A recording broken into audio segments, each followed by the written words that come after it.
அனைவருக்கும் வணக்கம். இன்றைக்கி நம்ம பார்க்க போகிறது கொங்கு ஸ்டைல் பிரியாணிங்க, வெள்ளை பிரியாணி. இந்த பிரியாணி அதிக ஸ்பைசஸ் இல்லாமல் மைல்டாக ரொம்பவே டேஸ்ட்டாக இருக்கும். இது எப்படி செய்யலான்னு பார்க்கலாம் வாங்க. இந்த வீடியோ உங்களுக்கு பிடிச்சிருந்ததுன்னா ப்ளீஸ் லைக் பண்ணி, ஷேர் பண்ணி, சப்ஸ்கிரைப் பண்ணுங்கள். நீங்கள் கொடுக்குற like and share and subscribe கண்டிப்பாக என்னுடைய லைஃபுக்கு ரொம்ப ஹெல்ப்ஃபுல்லாக இருக்கும். இந்த வெள்ளை பிரியாணி நம்ம லஞ்ச் பாக்ஸ் கூட கட்டி கொடுத்து அனுப்பலாம். ரொம்ப டேஸ்ட்டாகவே இருக்கும். இது எப்படி செய்யலான்னு பார்க்கலாங்க.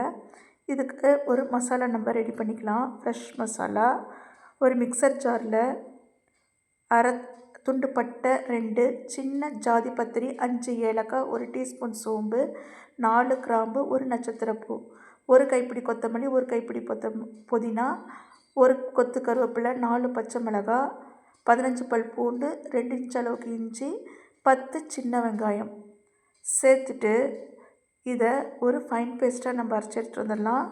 இந்த பிரியாணிக்கான டேஸ்ட் கொடுக்கறது இந்த மசாலா தாங்க. அதனால் கவனமாக நம்ம அரைச்சி எடுத்துகிட்டு வந்துடலாம். 1 கப் மீல் மேக்கர் நான் சுடுதண்ணியில் போட்டு நல்லா கழுவி எடுத்துருக்குறேங்க. அரைச்ச மசாலாவை இந்த மீல் மேக்கரில் சேர்த்துடலாம்.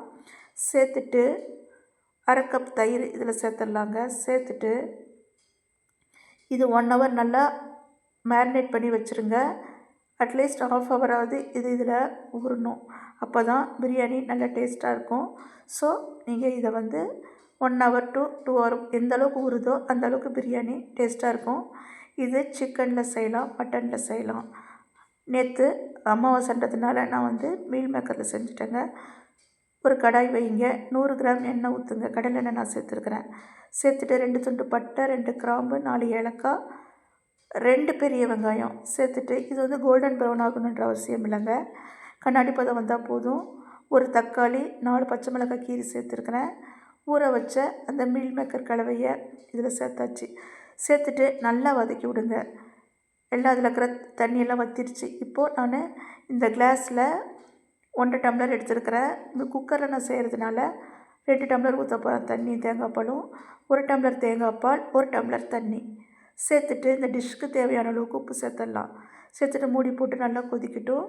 ஏற்கனவே ½ ஹவர் ஊற வச்சு வடிகட்டி வச்சுருந்த பாஸ்மதி அரிசி அதில் சேர்த்துட்டேங்க. சேர்த்துட்டு நல்லா கலந்து விட்டுருங்க.